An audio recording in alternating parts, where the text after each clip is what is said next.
Oh. Okay, that's fine. Hey, Dragon Ball Super family, I'm Legends Derek, and I'm back with a new deck profile for y'all. While preparing for PPG TAMPA, I created an interesting blue-red Soul Striker deck in an attempt to shut down yellow decks. Unfortunately, I did not pilot this deck myself due to poor testing in the Gogeta Xeno and Piccolo. But two of my friends took the deck with them, and both of them made top cut. So, here with me is Pedro Carrasquilo, who finished 4th in Swiss, to discuss his tournament experience with the deck. So Pedro, talk to me about your matchups, and however many you can remember. Oof. So, at least I'll remember all of them in pretty much in detail and order. For my first round, it was funny enough against one of the poor matches you said. It was Gogeta Xeno. I actually won that in the first round. Second match was against Hand Control. Rough game one, but then post sideboard it became a lot easier. Round three was funny enough against Red Bulma. It's a good friend of ours. Like he's been playing the deck since forever. He piloted the deck pretty well. It came to the grind game in the end, but I ended up clutching the win. Round four was my first loss of the day, which was against sadly Kid Icarus. I think the bane of most people's existence right now. That deck is just that good, and sadly, it's like you did create the deck to try to come back the matchup, but sadly I just did not play just enough into that particular deck. So I knew on my end I did play a little bit poorly. So, but it is what it is. It was a learning experience regardless. Round five was funny enough against one of our friends, the Mirror. I ended up getting that in the end in time. Basically, he went pretty short on life in game three, and I was like, I was at 5 life at one point. He was at 3, and during his turn 3, I held onto the baby hatch, and I just basically on this first swing just played it down and ended the game there. And the last round was against another Soul Striker, but it was blue yellow instead. Matchup was pretty interesting when you, because I did play at one point blue yellow Soul Striker, and the feeling is so different. Like this deck it's pretty amazing. I'm not gonna lie. And what did you play against the top 16? So top 16, sadly, that's where, well, again, due to my lack of experience of playing into Android 16, is where I lost as well. I made some mistakes in the first game that I tried to fix on game 2. I almost had it in the end, but it gave, again, due to my lack of experience, Android 17 and 18 got me in the end, and I couldn't come back after that. So which matchup this weekend would you say was your most difficult? Oof. I mean, I gotta say that my one loss was definitely difficult there because due to my one lack of experience during Swiss is I should have practiced more in the Kid Icarus, but that was just my fault. It is what it is. Like I said, it was a learning experience, and also Android 16 was same issue, lack of experience. I should have practiced a little bit more. And no disrespect to any of your opponents, but which matchup was your easiest of the weekend? Gotta say post sideboard was definitely hand control. The deck naturally draws so much, and once you go into the sideboard, you have so many outlets to try to out their discard fodder. You come back. Literally on my second game against him is he kept discarding, but I literally opened up three Goku waves in my hand, and I did not mold them. I kept them all, and they came up, and it got me the win. So. Well, that's good because hand control is pretty much the boogeyman of this format. That is true. All right, great. Well, let's just launch right into this deck profile. All right, cool. Alright, so most of you guys already know Soul Striker. So, this deck has been good for forever now since it came out. But for anyone that does not know what this leader does, as auto with on attack with 2 different conditions, you trigger one or the other. First of all, on attack, it's draw a card or untap a mono blue energy. Hence the mono part. You cannot this deck does play blue red, and you cannot untap those energies. His awaken condition is pretty much almost as standard as most leaders. He awakens at 4 life and draws 2, and also has an alternate condition where he awakens if you have a Unison with a specified cost of 3. So normally on turn 3, even when I'm at 6, 7 life, I can still awaken pretty early on, and so long as I see the Unison, I'm good.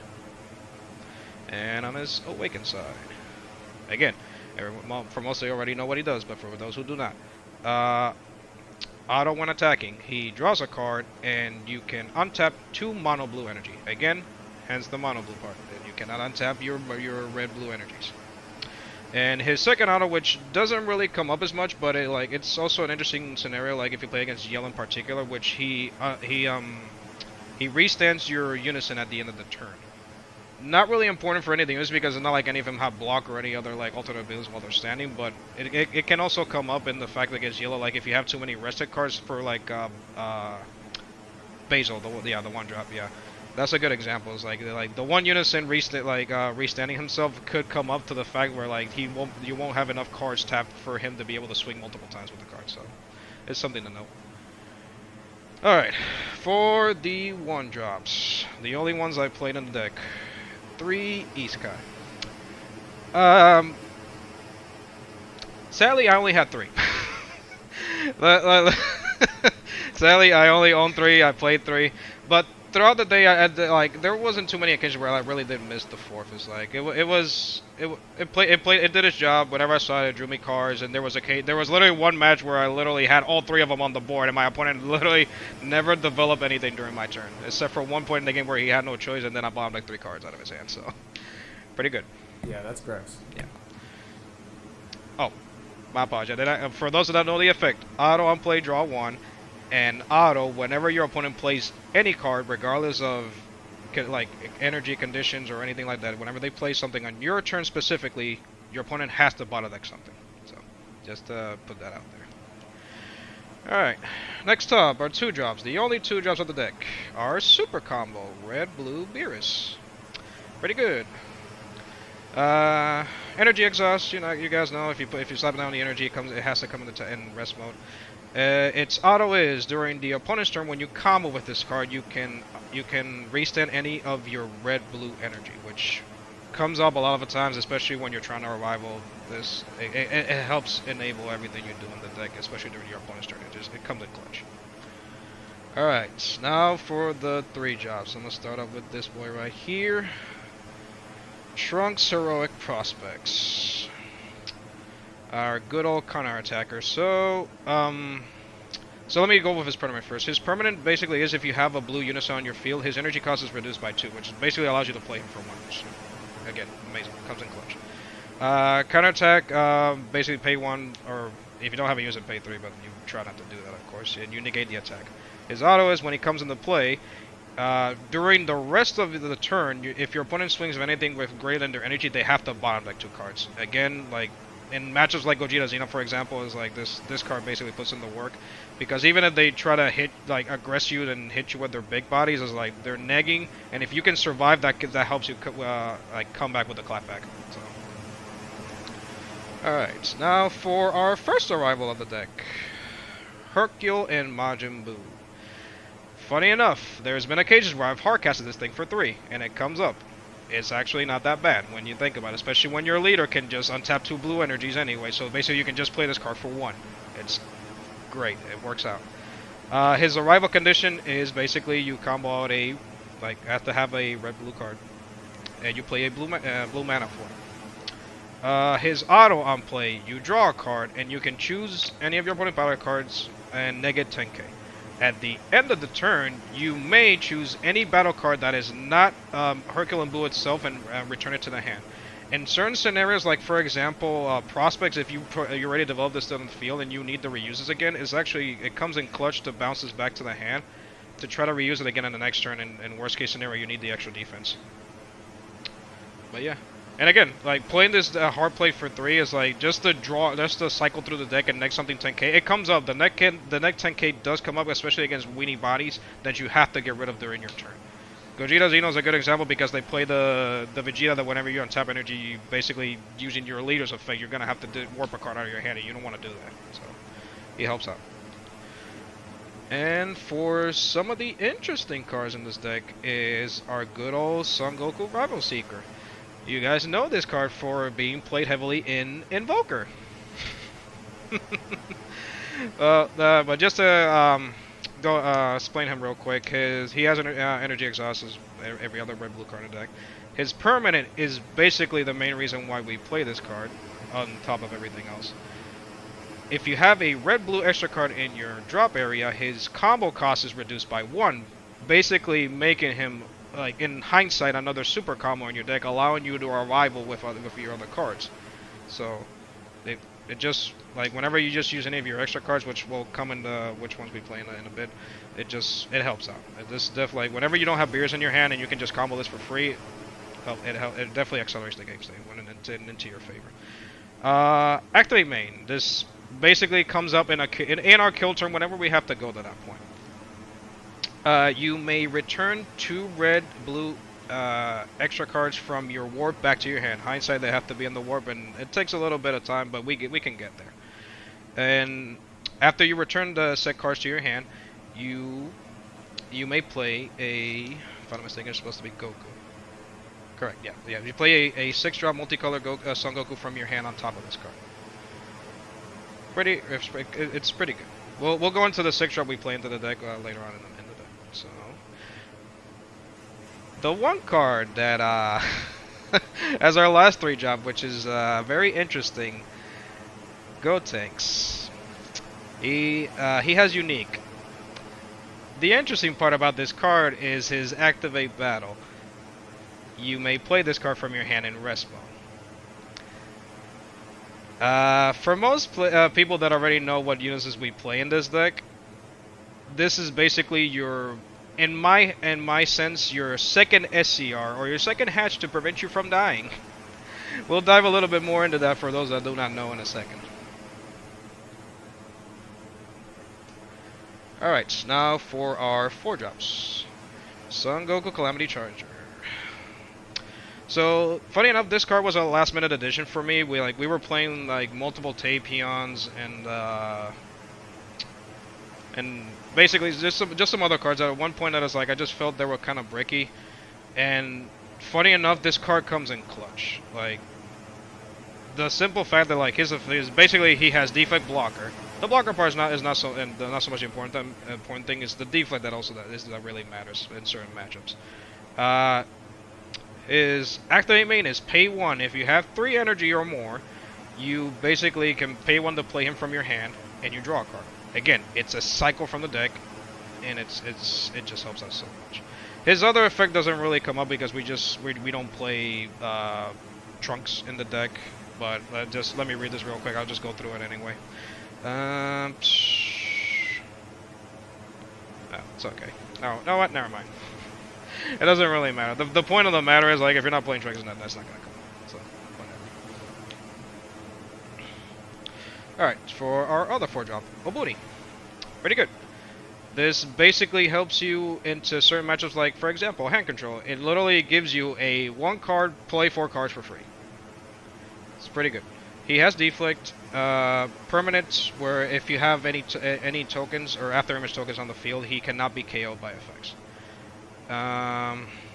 His auto is when he comes into play, he basically develops 2 after image tokens. Oh, 3, my bad. And in hindsight, here are my tokens I play. Shizu, beautiful, amazing. Just to put that on the side. Activate main, which does also help out.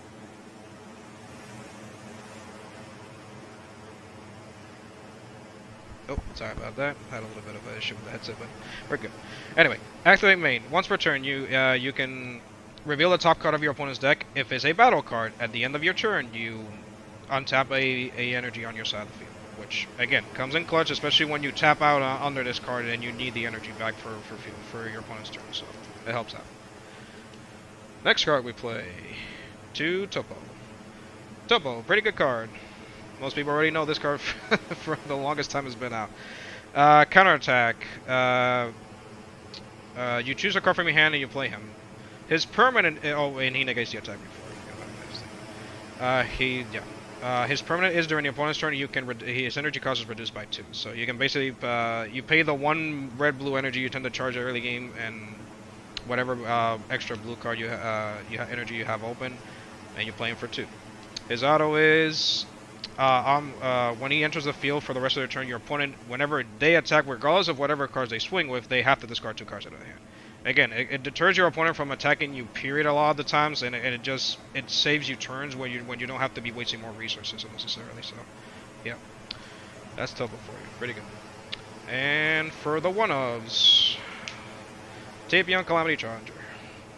Again, we ended up cutting this card down a little bit because like a lot of the times is like we don't always want to be spirit boosting and Goku basically does the same thing as him, except that you don't have to have a Unison to develop, and there's occasions where you just like your opponent kills off your Unison and you don't want to be paying 4 to play this card. So, but yeah, he is a natural double striker, which comes in clutch in certain occasions. Like it can help you kill off opposing Unisons, hit your opponent pretty hard, and make him waste your resources to try to combo out of this, and you're like, and it's pretty good. His EX Evolve is not something we ever do because we just don't have the cards for it. But his Activate main is why we play him. Limit 1, Spirit Boost 1, pay a blue. You basically remove a marker from a Unison and play him down, and you draw a card, which is the hindsight the main reason why we play this. We play enough Unisons to be able to develop this, but again, in occasions where if your opponent kills off the Unison and you draw this card way too late, it's like it just becomes charge fodder at that point. So, but he's still good. And for one of the Oron cards we play, Bardock, Awakening Instinct. So the main reason why we play this card is because he's a cheap overwhelm, and a lot of the times we need to also warp the extra cards out of our drop to be able to develop our good old Rival Seeker here. So it helps out. Also helps us set up for future turns. Worst case scenario, well, let me explain his effect. So when you overwhelm into this, you draw 2 cards and discard 1. Sometimes when you the main issue with overwhelming a lot of the times is that it's not just the fact that you remove everything, you also remove the extra cards out of your drop. Sometimes you can just discard whatever remaining extra cards in your hand that you know you cannot use for the turn, and it helps you basically re-trigger his permanent again to be able to combo him for free, which is really what matters. Overwhelming can hurt, but he fixes the scenario. So, and also helps us cycle through the deck to help us find our key pieces to try to kill off the opponent. So it's pretty good. Now for our 5 drops. Our second arrival target in the form of Cooler. Tyrannical Assault. He's pretty good. He's been played in Cooler decks for a long time now, because he's actually pretty busted. Natural Double Strike has Energy Exhaust, of course, red-blue. His arrival is, again, same thing as Boo, is red-blue, but he pays a red energy instead of blue. Which is the main reason why we play Beerus, because normally we don't charge naturally a lot of red-blue energies because we're not Invoker. We don't play cards that let us just play energy on tap, and it's kind of rough. But Beerus helps us get to where we need to be able to develop this during the opponent's turn. It helps kill off some of their annoying cards that need to be removed, like some of their 5Ks. Bam. So to explain, Otto, when he comes into play, he can neg 2 battle cards 10k, ignoring barrier. That is really the important part. The fact that he ignores barrier is the reason why this card is so good. It helps you get rid of possibly 2 threats, regardless of whatever they have on the field. And the ignoring barrier part came up multiple times throughout my matchups, especially for example against Bulma. They play a bunch of cards during their turn sometimes, and then they activate the 1 red extra card that basically gives them all barrier, and it just becomes annoying. So he plays around those scenarios. And also after you neg the 2 battle cards 10k, he mills the top card of your opponent's deck, which is something you gotta remember though. Don't forget that. But yeah, 20k double strike, negging 2 cards 10k is pretty good. Next up, our second 5 drop is of course our good old God Sealing. We're playing 3 of these. So, well, reasoning to why I ended up cutting the card down to 3 is that there's been too many scenarios, at least the times I've seen the deck be played, and previous experiences playing this deck and when I was playing the blue-yellow variant, is that having too many of these cards in my hand, it just became cloggy, and a lot of the time I just charge them, and it just never felt that good. Like I never want to be unnecessarily charging this card if I don't have to, so I'd rather just see the one at one point and then see another one later on in the match. So at least that's my reasoning to it. Some people have cut this down to 3, some people still play 4. It's up to player preference, so no judging on whatever you want to play. But anyway, his effect, counterplay, pretty pretty good card.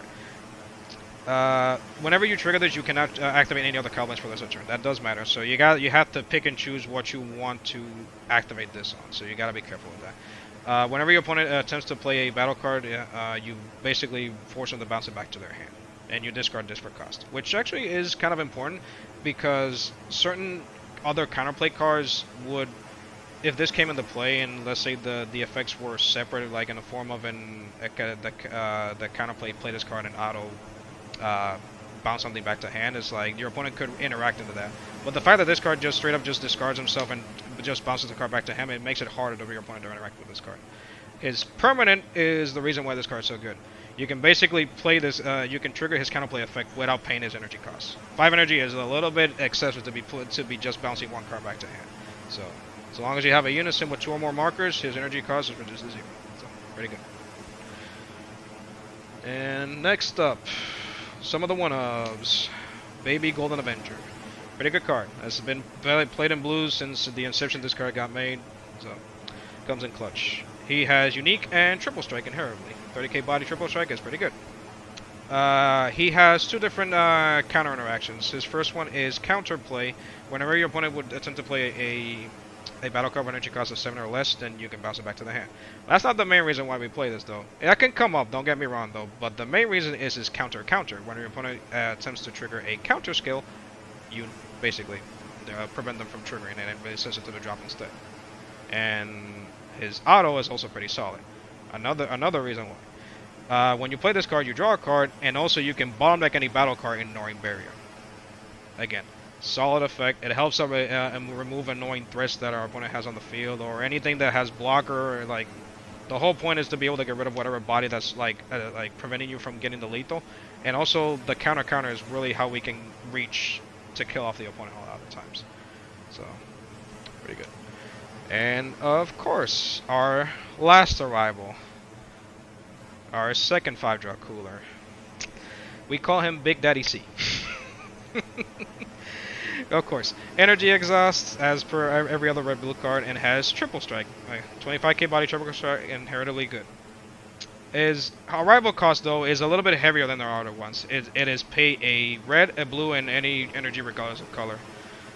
But the problem is you have to play 3. You have to pay 3 energy. It's not so much about what color condition it is that you have to play 3. So you have to pick and choose when you want to play this, and you have to make sure that you still can combat if he plays during your opponent's turn. So important. So first auto, when he comes into play or when he attacks, that's also the good part about this card. This effect can trigger when you play him and when you swing with him. So if for whatever reason you play him during your turn, triggering this effect twice is actually pretty solid. He just negs anything 25k. That is super crazy. You can literally kill SCRs for free if you do this during your turn. Like, it's just amazing. It's like this card, like, you only play that one because again the energy cost is just too heavy to be paying whenever you arrival it. There are some occasions where you might just hardcast this card if you have anything better to do. And still, even if you pay 5 for this, negging either 2 bodies 25k or a big threat 50k is worth the energy, paying the energy anyway. Regardless, again, our leader untaps 2 energy, so this would be, instead of being a 5 cost, would be a 3 cost, so it doesn't play. So long as you have energy open to continue your turn, hard playing this can be worth it regardless of the situation. Also, his last auto is at the end of your turn, you may bounce this card back to your hand to untap an energy. Trust me when I say the effect can come up sometimes. Like, if you need the extra energy to try to play on your opponent's turn, you will bounce this back to your hands.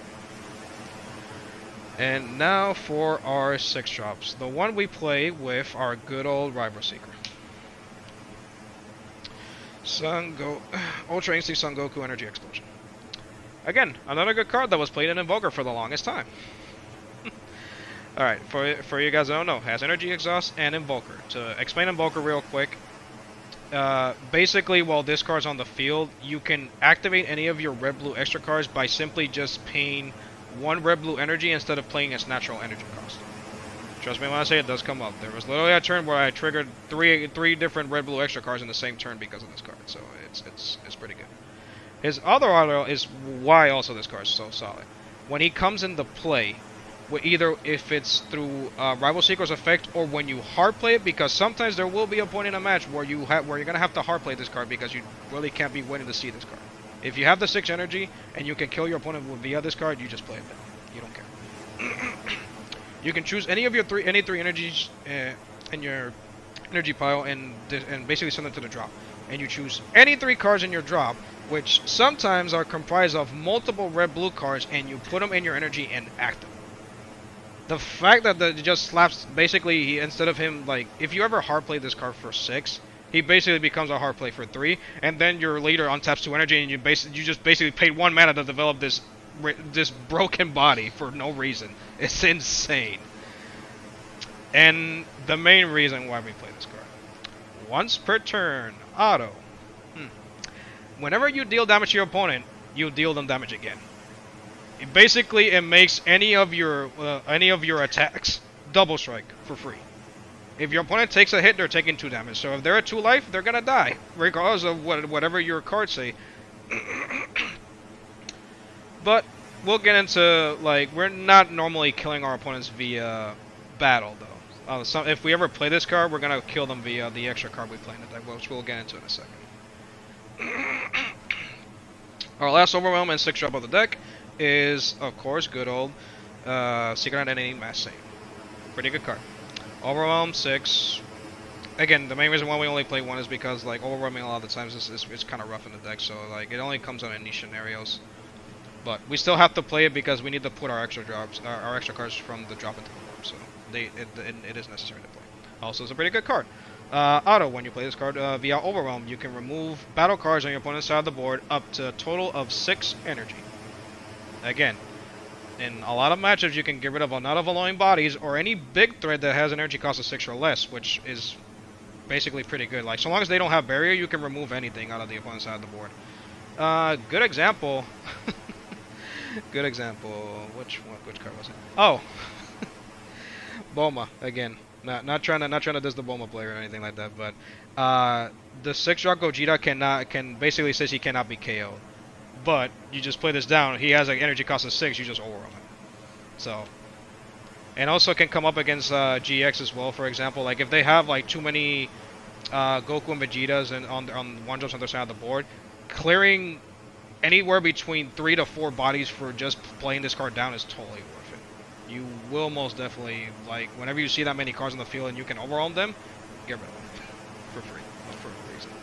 And of course, the broken SCR we play in every blue deck, because why not, is Baby Hedge.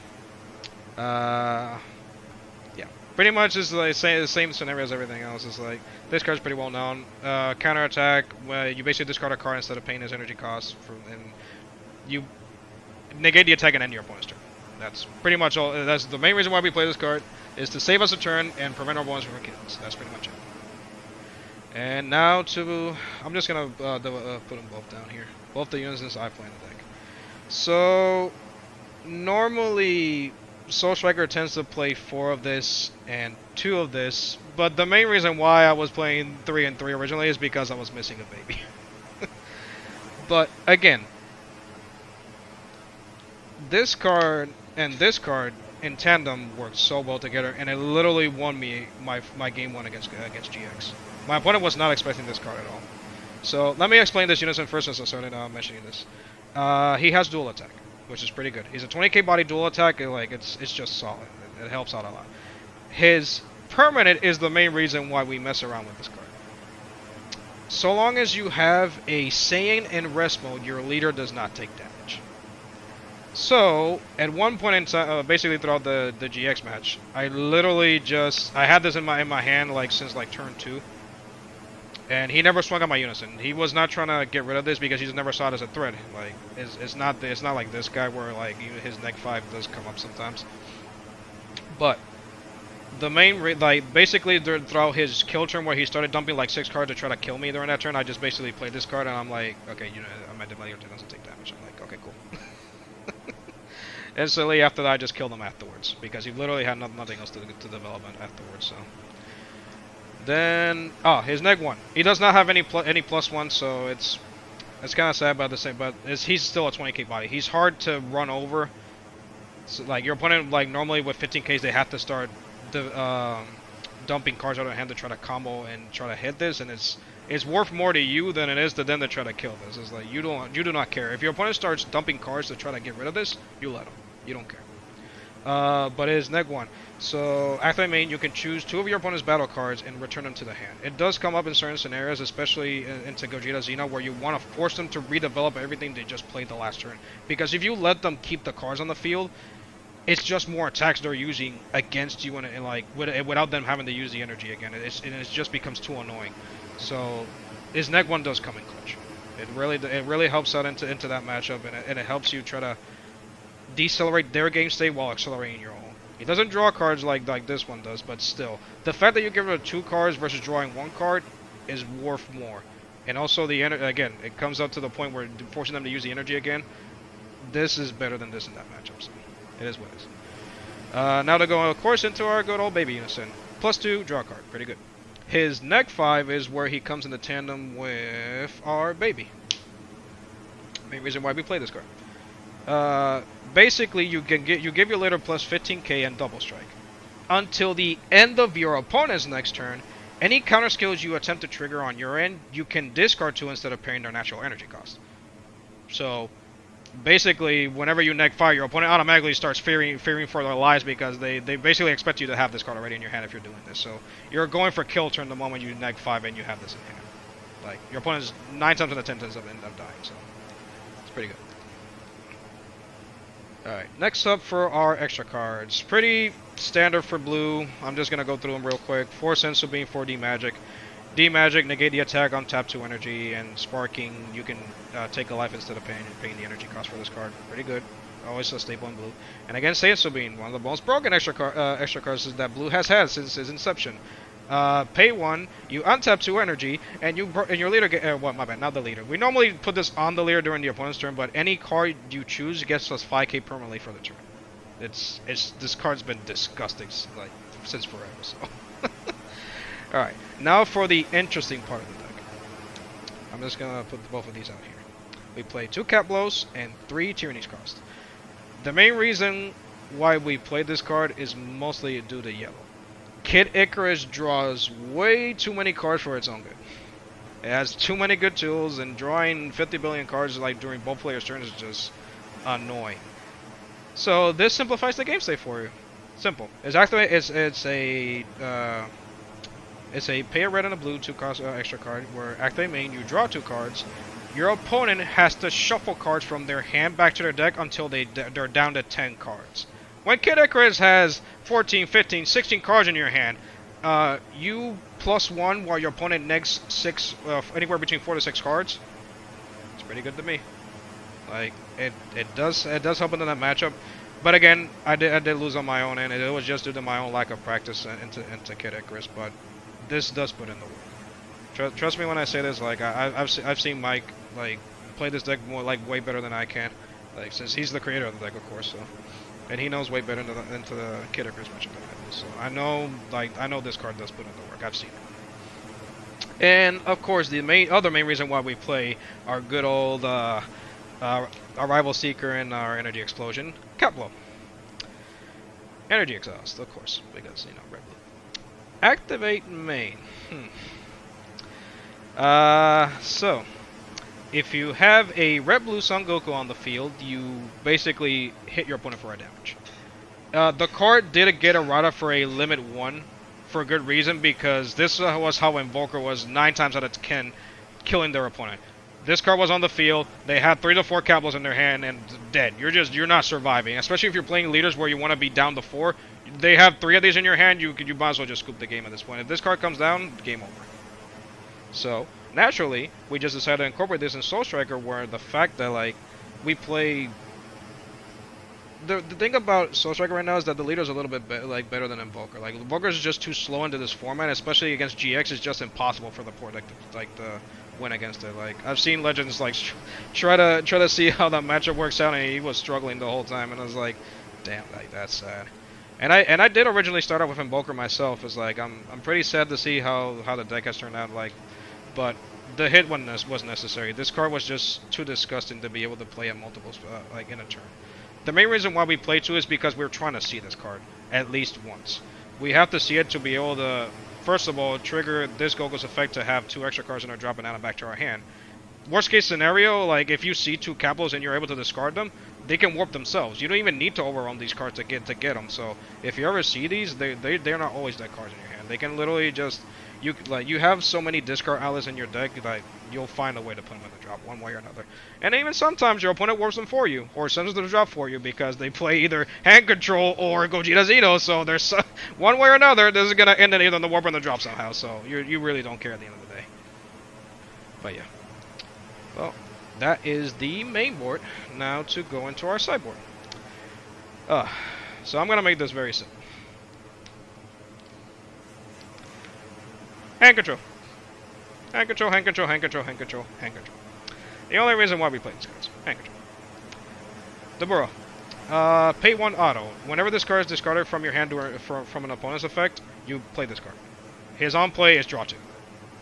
Basically fixes the neg one that we're going to give you to a basically +2 because you're really developing the buy while drawing 2 more cards. Free value.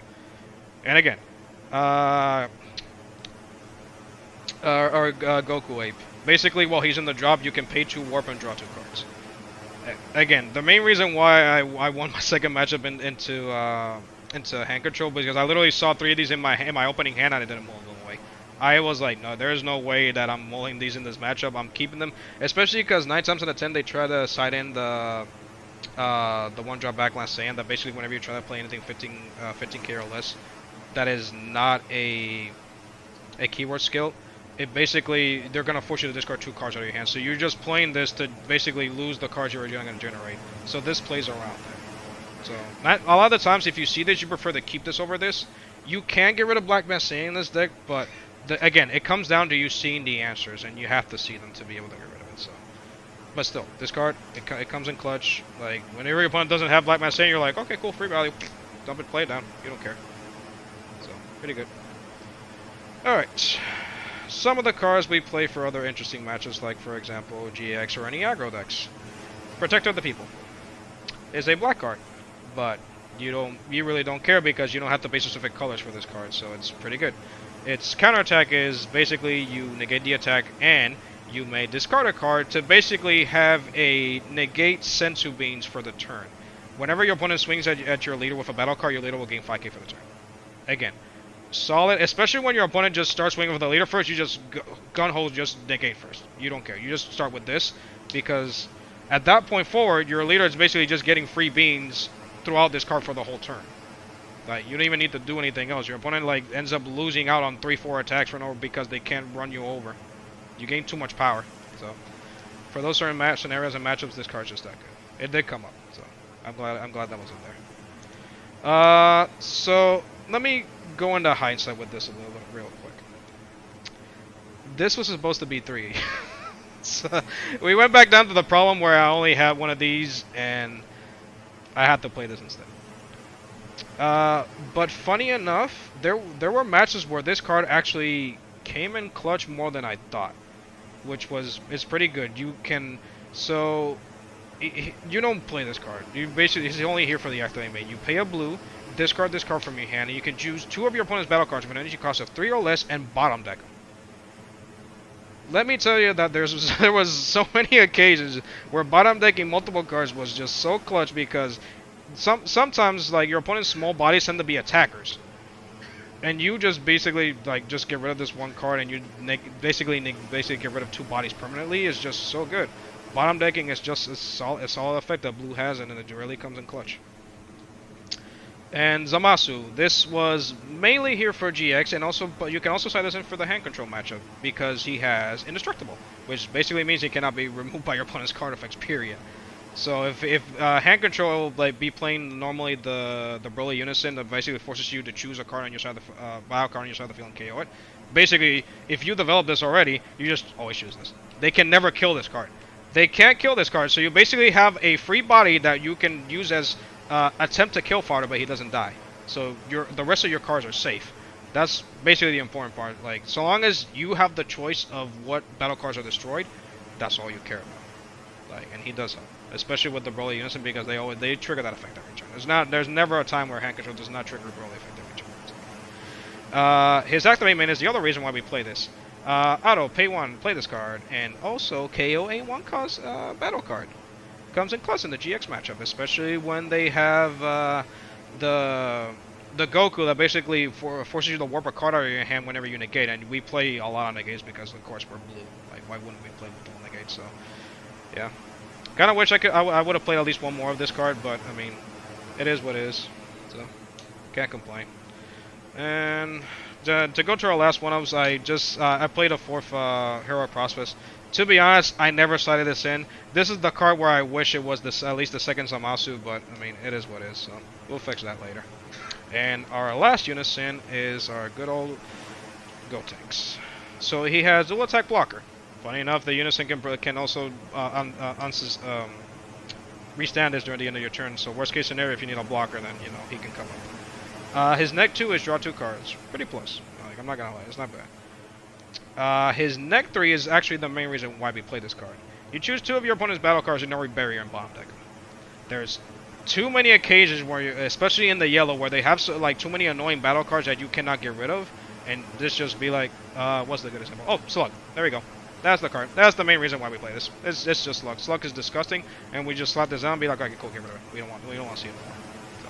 And also get rid of Poutine too, which sometimes that card can be annoying to deal with because we play so many cards that actually do play via effects that it helps out to get rid of the Poutine sooner rather than later. So again, pretty good.